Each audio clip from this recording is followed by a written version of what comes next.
औज़ुबिल्लाहि मिनश्शैतानिर्रजीम बिस्मिल्लाहिर्रहमानिर्रहीम। अस्सलाम वालेकुम वरहमतुल्लाहि वबरकातुहू। मेरा आज का वजीफ़ा उन बहन भाइयों के लिए है जो रिज़्क़ के लिए परेशान है, किसी मुश्किल के वजह से परेशान है, किसी मुसीबत में गिरफ्तार हैं। मसलन कोई मुश्किल इस तरह की कि रिश्ते अगर आते हैं तो आकर बात नहीं बनती। दूसरा, कारोबार की परेशानी है, कारोबार करना चाहते हैं, वो मसला हल नहीं हो रहा।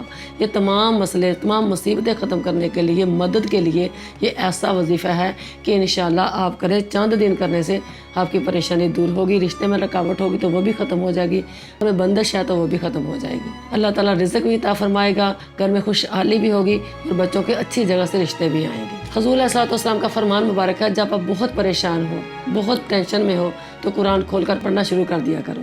अल्लाह ताला परेशानियों से निकलने का रास्ता बता देगा। कुरान खोल कर पढ़े, तर्जुमे के साथ, तफसीर के साथ पढ़े तो ही हमें पता चलेगा ये कुरान हमें क्या कहना चाहता है, ये कुरान हमें कौन सी मुश्किलों के हल बताना चाहता है, कौन सी मुश्किलों के हल बताना चाहता है। अगर हम कुरान नहीं पढ़ेंगे, कुरान नहीं खोलेंगे तो हमें कैसे पता चलेगा कि या हमारा रब हमें क्या कहना चाहता है।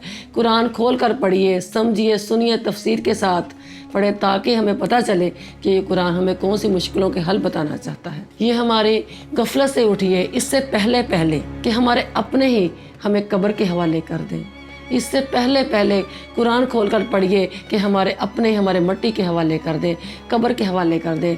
कब्र के हवाले करने वाले हमारे कोई गैर नहीं होंगे, कोई दुश्मन नहीं होंगे, हमारे अपने ही होंगे जो हमें एक रात भी अपने घर में नहीं रखेंगे, गुस्ल देने के लिए भी आमादा नहीं होंगे, कहेंगे डर लगता है। और हमारे ऊपर मट्टी डालने वाले कोई गैर नहीं होंगे, हमारे अपने होंगे, हमारा शोहर होगा, हमारा भाई होगा, भतीजा होगा, बाप होगा, जिनको राज़ी करने के लिए अपने रब को नाराज़ कर देती हैं। कितना भी प्यार करने वाले हों लेकिन कब्र में हमारे साथ जाने वाला कोई नहीं होगा। कुरान पाक से मोहब्बत कीजिए, अपनी परेशानियों का हल कुरान पाक से तलाश कीजिए।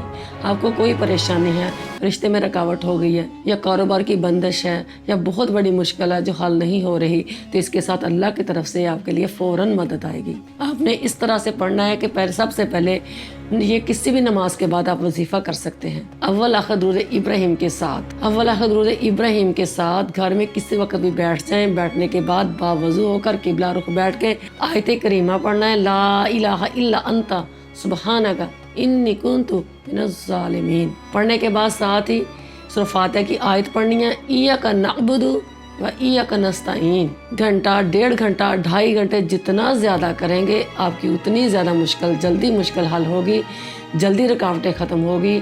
2 दिन पढ़ लें, 3 दिन पढ़ लें, इंशाअल्लाह 4 दिन पढ़ें, आपकी मुश्किल हल होकर रहेगी। कोई भी मुसीबत है वो भी ख़त्म हो जाएगी, हर तरह की बंदिश रिश्ते की है वो भी प्रॉब्लम ख़त्म हो जाएगी। आप पढ़ें, इंशाअल्लाह उस वजीफ़े में आपको बहुत ज़्यादा कामयाबी मिलेगी।